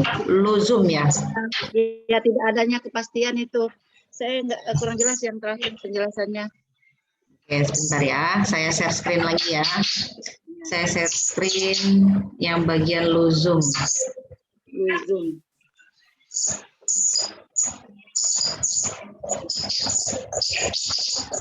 Nah, ini ya. Syarat yang menentukan kepastian. Jadi, syarat dalam jual beli yang menentukan kepastian. Apa itu maksudnya? Maksudnya, jika tidak terpenuhi syaratnya, maka jual beli itu menjadi pilihan mau dilanjutkan atau dibatalkan. Kenapa? Karena syaratnya tidak terpenuhi. Gitu. Jadi itu namanya luzum. Kenapa bisa sampai ada ketidakpastian? Nah, yakni tidak adanya hak khiyar pilihan dari penjual atau pembeli, semisal karena adanya goben, penipuan harga. Jadi harganya itu misalkan dia jual harganya 1 juta ke kita. Padahal di luaran sana orang-orang itu jualnya cuma 700.000. Nah, ini kan berarti ada penipuan harga kan? Ada penipuan harga ke kita dari dia, karena pada umumnya harganya itu nggak segitu. Kenapa kamu jual ke saya segitu? Nah, itu nanti ada pilihan khiyar untuk mau melanjutkan atau enggak, karena ternyata harganya kok mahal banget. Nah, kemudian tadlis, penipuan alat tukar. Jadi penipuan alat tukar itu bisa berupa uangnya itu berupa cek, ceknya nggak cair-cair, atau ceknya itu berlama-lama cairnya. Nah, itu alat tukarnya. Kemudian khiyar syarat. Khiyar syarat itu adalah salah satu di antara keduanya menentukan hak khiyar sampai waktu tertentu. Boleh dibatalkan selama 1 kali 24 jam setelah diterima. Jadi kalau lebih dari 1 kali 24 jam, maka hak khiyarnya itu hilang. Nah, itu adalah kepastian. Kalau seperti itu adalah kepastian untuk kita, si pembeli, bahwa barang yang kita beli ini masih bisa kita klaim. Masih bisa kita klaim kalau dia tidak sesuai dengan spesifikasinya. Gitu. Ini kalau nggak salah di khiyar syarat, ini di sistem mekanisme jual beli Shopee, marketplace ya, Shopee, Lazada, dan yang lainnya, itu ada. Jadi kalau barang sudah diterima, ternyata ada tidak kesesuaian spesifikasi, dia boleh mengklaim boleh mengklaim barangnya itu untuk dikembalikan atau dibatalkan. Nanti uangnya itu ditahan sama Shopee. Uangnya ditahan sama Shopee dan bisa dikembalikan ke kita kalau kita mau mengembalikan. Jadi itu khiyar syarat. Ini maksudnya sebagai kepastian luzum. Bisa dipahami? Sama nggak seperti misalnya reseller menjualkan barang orang, terus gitu dia jawabannya misalnya seperti di Facebook atau di media ini medsos, dia bilang gini kalau nanya gitu, inbox aja ya, nggak usah di sini gitu, atau WA aja, japri aja ya gitu. Itu sama nggak dengan penipuan itu tadi Ustazah? Karena kan reseller mungkin dia menjaga untuk yang lainnya, atau apa tujuannya gitu? Itu termasuk penipuan apa enggak itu gitu Ustazah? Oh, ya, karena biasanya dia reseller dan reseller itu kan biasanya sesama reseller ya. Sesama reseller itu kan kadang mainan harga kan. Nah, makanya dia menjaganya itu dengan saya inbox aja harganya ya. Nah, gitu. Jadi kalau dia inbox harganya selama spesifikasi penyebutan harganya itu jelas, berarti dia masih masuk sah untuk jual beli. Meskipun itu berarti tertutup, tidak dipublish gitu. Itu boleh, masih boleh. Mungkin kita untuk pembeli merasa kurang nyaman ya. Ketika kita kan saya cuma nanya doang, nggak usah pakai di inbox, kayak kan saya cuma nanya doang. Kan kita keseringan gitu kan gitu. Nah, ya kalau kita nggak nyaman dengan yang konsep seperti itu, maka kita nggak usah beli ke seller yang itu aja. Kita cari aja seller yang berani nyebut harga di kolom komentar. Saya pernah gitu juga sih, waktu saya jualan itu, kalau saya kan tipenya nggak mau repot ya, daripada saya giring ke inbox itu berarti saya harus buka 2 kali kan. Yang serius silakan ke inbox ya, gitu kan, nanti saya sebutin harganya. Nggak taunya kan tetap aja ada orang yang cuma pengen nanya doang, gitu kan, daripada dia inbox saya cuma nanya doang, ya mending saya tulis aja di komentar. Nah, kalau pikiran saya gitu, jadi secara praktisnya aja. Tapi kan ternyata beda lagi, ada teman saya yang, ya saya mah seller, kalau seller saya sebutin di situ, yang produsen saya ada di situ. Nanti kalau dia sebut saya jual sekian, habislah pedagang-pedagang saya, pembeli-pembeli saya ini nggak beli ke saya. Nah, jadinya dia menutupi. Karena ada juga sih pesaing kan. Ada pesaing itu yang, oh dia jual segitu, saya jual lebih murah. Nah, itu kan nggak fair ya. Nggak fair karena dia sudah ada di lapak kita, lagi nanya sama kita, atau ada yang nyerobot, beli sama saya aja, saya jualnya sekian. Itu kan sebenarnya nggak boleh tuh. Secara etika, secara hukum itu kan nggak boleh. Nah, jadi ketika itu upaya aja sih, upaya seorang penjual untuk menjaga barang yang dia jual. Dan upaya seorang penjual untuk menjaga pembeli, customer yang dia mau pelihara. Saya inbox aja ya Mbak ya, biar enak nanya-nanya, termasuk juga nego-nego harga, itu lebih enak memang kalau secara private, jangan di kolom komentar. Karena kalau di kolom komentar, ya deh sama Mbak saya kasih, nanti yang lain protes. Oh sama saya kok nggak dikasih? Nah, itu dia Za. Kemarin Desri pernah ngalamin kayak gitu Za. Kan Desri kan bikin harga salon yang sekarang ini kan murah nih. Kayak kemarin kan 15.000 potong rambut, sekarang kan 10.000 tuh. Karena Desri mikirnya ini kan kompleks. Nah, jadi karena Desri pernah pajang ini spanduk Desri di FB. Desri itu diserang sama orang salon-salon yang lain, bilang kalau Desri ini matikan harga, maksudnya membandingkan harga gitu. Jadinya gara-gara salon Desri patokannya mereka terkesannya mahal gitu, yang potong rambut 20.000 atau 15.000. Makanya itu Desri bilang kemarin tuh, Desri kan mau menjawab tuh di kolom komentar yang soal harga-harga. Sekarang kan Desri ke WA, tapi kalau untuk ke pribadi Desri jadi nggak nyaman karena Desri jadi 2 kali kerja. Ya. Sebetulnya gitu guys, Novi gitu juga. Kalau Novi lebih menjaga ke teman-teman pedagang kacamata yang lain gitu ya kan, karena zaman sekarang tuh kalau untuk apa orang lebih cenderung menjatuhkan harga gitu. Itu yang bikin kasihan sama pedagang-pedagang yang istilahnya dia harganya tuh memang bagus dan memang kualitas yang dikasih juga bagus gitu kan. Beda kalau dia jatuhkan harga, kualitasnya dikuranginnya gitu. Jadi kan dianggap orang yang nggak tahu kan beda-beda tuh gitu kan. Itu sebetulnya makanya kalau Novi lebih sering inbox gitu kan, atau ke WA langsung gitu. Nah, karena kalau di komen, maksudnya kemarin kan Kak Desri gini, Desri kan untuk kualitas kan Desri tetap, segala macam Desri tetap. Cuman Desri mikirnya ini kan kompleks, udah gitu kan kebanyakan masa pandemi ini kan orang kan kalau untuk dibikin potong rambut 20.000 atau 15.000 kan agak sulit dia, maksudnya berat lagi untuk mengeluarkan gitu. Betul. Jadi maksud Desri itu di harga di bawah. Desri udah bilang, Desri ini terimanya ini cuma untuk di rumah aja gitu. Kalau Desri keluar ya harganya beda gitu. Tapi mereka kayak nggak ngasih gitu. Makanya Desri pusing.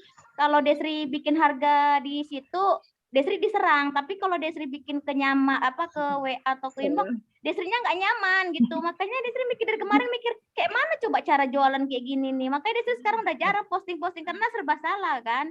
Karena kadang di WA yang paling kesalnya kadang kita bilang di WA, terus kita balasnya lambat karena kita ngurus orang rumah tangga. Nah, mereka bilang kita sombong. Di komen lagi tuh. Ini niat jualan nggak sih kok balasnya lama? Katanya gitu. Nggak apa-apa Des, fokus aja Des, gimana nyamannya Desri gitu ya kan. Cuman kalau seandainya ada orang yang merasa tersaingi atau istilahnya kita lebih murah gitu ya kan Des, nggak apa-apa, kita fokus aja jualan gitu. Karena memang di dalam dunia maya kayak gitu, pasti ada yang menjatuhkan, ada yang memang kalau fokus kita kan dengan harga kita, yang penting kita nggak nggak kasih kualitas yang jelek, nggak kasih apa, pasti dia puas dan dia akan balik lagi, insya Allah gitu. Benar. Jadi memang Kalau untuk pelanggan, insya Allah Desri senang. Cuman nih kadang yang Desri merasa nggak nyaman yang dari Bukan harga, Desri.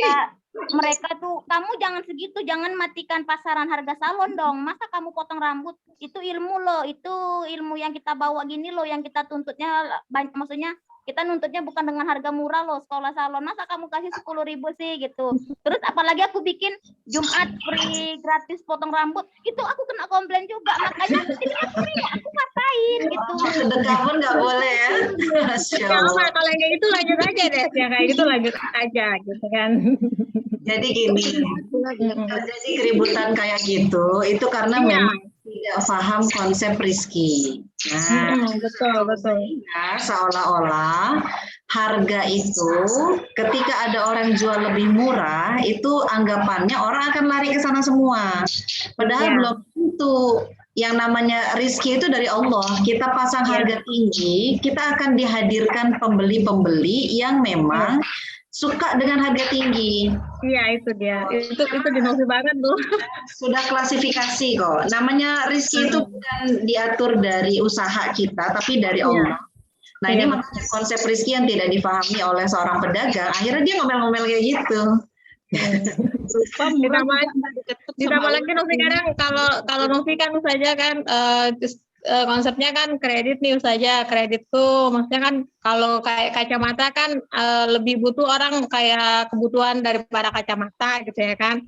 Nah sementara orang yang minusnya harus pakai kacamata kan kasihan nih gitu kan. Jadi Novi konsepnya 2 atau 3 kali bayar gitu ya kan. Nah jadi itu tadi gitu kan, kita lebih ke istilahnya ngasih keringanan atau kemudahan gitu saja gitu kan. Tapi kan ada juga orang yang bilang kok kredit sih, kok apa sih,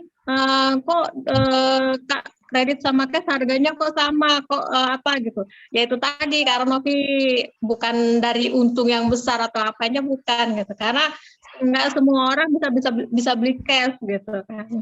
Ya, Bunga salah satunya. Tapi bisa beli kacamata Korea itu. Iya, terima kasih banyak Bunga. Ya. Nah, dari situ juga, dari situ kan nggak sanggup juga ya kan, masih banyak keperluan yang lain kan Kak. Iya, Tapi itu ya, dia. Kalau kredit itu. Memudahkan ya. Sama itu kan kadang kan mikirnya walaupun sayang duitnya gini kan pasti ada pertimbangan kayak gitu kan, makanya kadang Nah, sementara mata nih masih memerlukan ini gitu kan. Orang udah senyum, kita belum juga malah senyum kan. nah itu Curhat nih, Des. Banyak kalau Sip gimana hukum Ustazah? Jadi curhat nih. Forum Mama Dede jadinya. jadi fokus ke tujuan aja Des, jangan Desri istilahnya tengok orang kayak gini di seperti ini sama orang, jangan, kita fokus tujuan aja, yang penting kita jalur kita lurus jualan gitu kan. sayang nak. Memang ujian dari kita berdagang itu, kita akan berhadapan dengan pembeli yang tidak paham. Pembeli yang paham konsep rizki, dagang sesama pedagang yang tidak paham konsep rizki, dan termasuk juga ketika kita menetapkan harga, itu nggak termasuk goben fahis sebenarnya, bukan penipuan harga, karena memang saya itu ngejar closingan gitu ya, saya ngejar closingan nih supaya terjadi transaksi. Nah, saya juga punya kebutuhan yang harus dipenuhi dengan adanya transaksi-transaksi itu.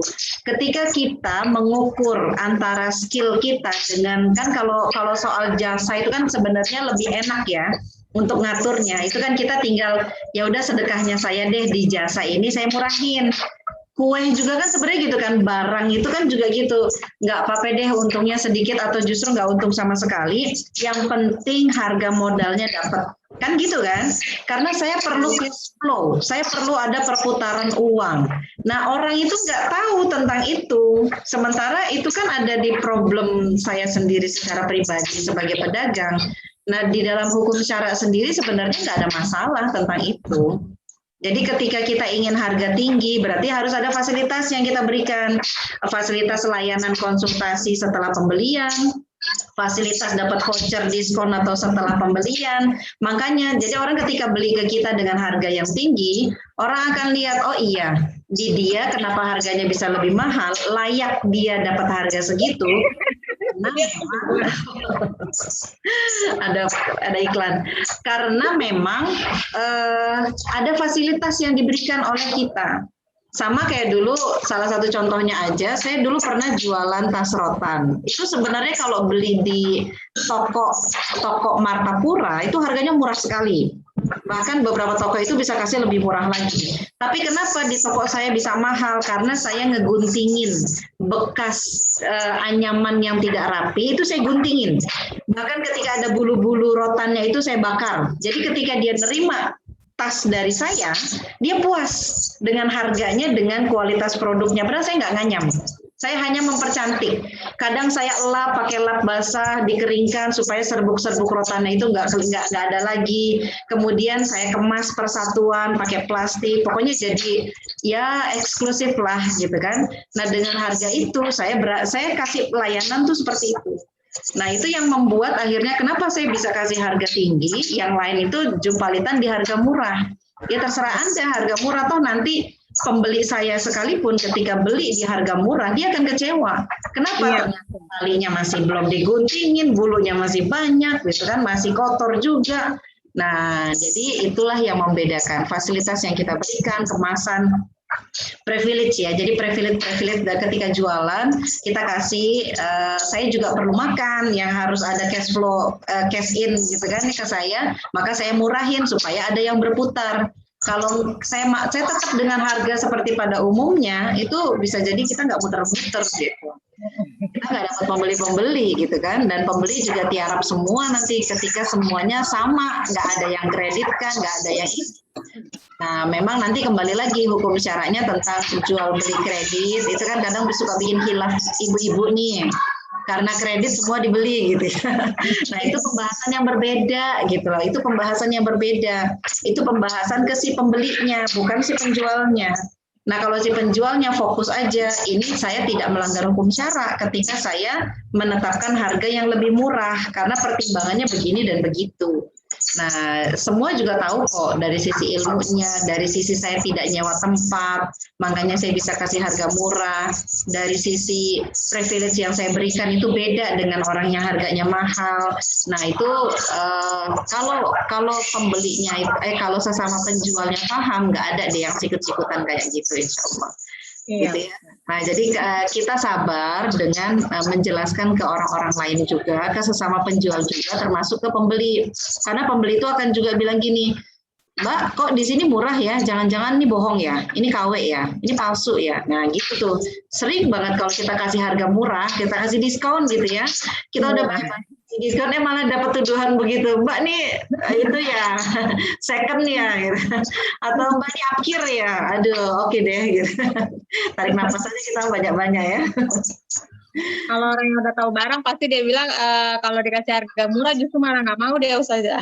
Ya, ada juga sih memang yang gitu, nggak mungkin harganya murah, kalau murah bohong nih. Nah, ya, itu dia. Ada juga kan pemburu harga murah kan, macam saya nih pemburu harga murah nih. Mbak Bunga ya, Mbak Bunga kan pemburu harga murah ya. Biar bisa kalau usaha ini kan bertahan ya Ustazah ya, jadi kualitas harga, kualitas barang juga, jadi biar dia kita bisa biar sampai puluhan tahun gitu ya. Termasuk menjalin hubungan baik dengan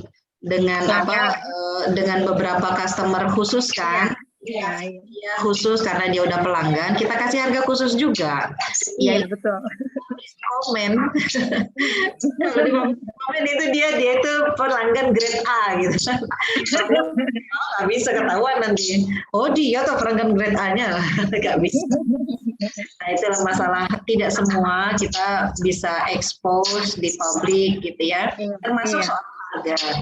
Tapi balik lagi intinya selama kita tidak melanggar hukum syara ya nggak ada masalah. Gitu. Selama kita menetapkan harganya itu masih dalam kisaran yang diperbolehkan dalam hukum syara, masih normal, average gitu ya, masih rata-rata, ya nggak masalah. Gitu. Tinggal sabar-sabar aja menghadapi kicauan. kicauan burung di luar sana. Kalau kita tengok ke sana itu kita nggak maju-maju nanti kan ya Ustazah ya. Iya, betul. Kalau jadi ya udah dah jual ini aja lagi, usahain aja lagi. Nanti apalagi usahain aja lagi. Tuh nggak fokus-fokus dia jadinya. Siapa kemarin itu yang punya cerita gitu, Mbak Widya ya? Masih ada nggak Mbak Widyanya? Udah keluar ya? Oh, karena lagi di jalan. Jadi Mbak Widya itu sempat cerita pada waktu itu pas kita lagi kajian pekanan, saya keluar dari marketplace. Kenapa? Karena di marketplace itu perang harga. Sementara saya produksi nggak ngejar kalau harganya ngikutin yang ada di marketplace. Semurah-murahnya, gitu kan? Nanti gimana kualitasnya? Nah, akhirnya bikin pasar sendiri, yaitu keluar dari marketplace, bikin pasar sendiri, bikin konsep sendiri, dan akhirnya itu lebih menguntungkan dibandingkan kita ikut pasar orang, gitu kan? Gitu. Lagi azan Ustazah. Oh, azan ya? Iya. Di tempat saya belum kedengeran nih. Saya udah selesai, udah sholat, Sudah selesai. udah sholat. Udah lewat. Azannya 45 kalau nggak salah ya. Sekarang 55. Iya, udah lewat. Pas kita lagi seru-seruan tadi. Nggak kedengeran. Soalnya di sini hujan. Oke, saya kembalikan. Kalau ada yang masih mau ditanyakan. Yang di video call mau nanya? Ayo aja. Oke, kalau nggak ada lagi pertanyaan, saya kembalikan ke Mbak Femi.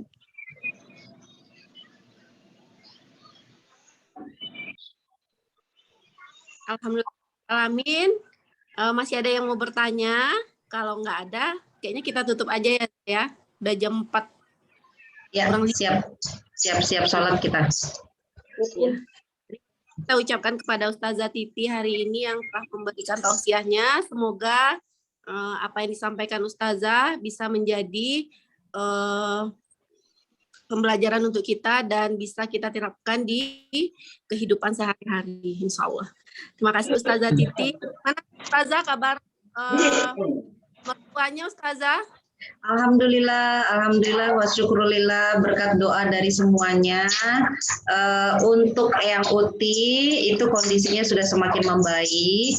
Kemudian untuk Eyang Apung juga alhamdulillah sudah semakin membaik. Dua-duanya sudah lepas oksigen karena sebelumnya itu ketika masuk saturasi oksigennya itu rendah di bawah 90, di bawah 95, yang satu di bawah 95, yang satu lagi di bawah 90, dan itu akhirnya setelah dikasih oksigen di rumah sakit 2 harian, sekarang sudah di atas 96, jadi sudah bisa lepas oksigen. Cuma karena ini COVID-nya belum pada puncaknya, jadi masih kayak pelana itu dia masih mau nanjak gitu ya. Jadi kalau dari sisi masih hilang rasa nafsu makan itu masih ada, kemudian masih lemes itu masih ada, jadi memang masih harus diobservasi sama rumah sakit, jadi belum diizinkan pulang karena masih ini virusnya masih banyak, karena kalau sudah mulai balik nafsu makannya sudah nggak anosmia lagi, mereka sih sebenarnya nggak anosmia ya, cuman nafsu makannya hilang, jadi nafsu makannya hilang, anosmianya enggak, jadi agak riskan kalau dipulangkan. Kalau dipulangkan itu bisa tiba-tiba ngedrop karena dari ininya masih tinggi virusnya. Jadi sampai sekarang itu masih di rumah sakit, nanti kira-kira 7 sampai 10 hari lagi baru akan dikeluarkan dari rumah sakit. Masih dipantau sama dokternya. Ya berarti kira-kira masih selama itulah sayang jomblo. Berat ya. Orang tuanya Ustazah Titi dan Ustadz Pujo diberi kesehatan dan segera berkumpul lagi keluarga. Amin ya Allah. Sabar-sabar ya. Tetap semangat Ustazah. Baiklah. sekian kajian kita untuk hari ini. Kita tutup kajian kita hari ini dengan istighfar 3 kali dan doa penutup majelis. Astaghfirullahalazim, astaghfirullahalazim, astaghfirullahalazim. Subhanakallahumma wa bihamdika asyhadu an la ilaha illa anta astaghfiruka wa atubu ilaik.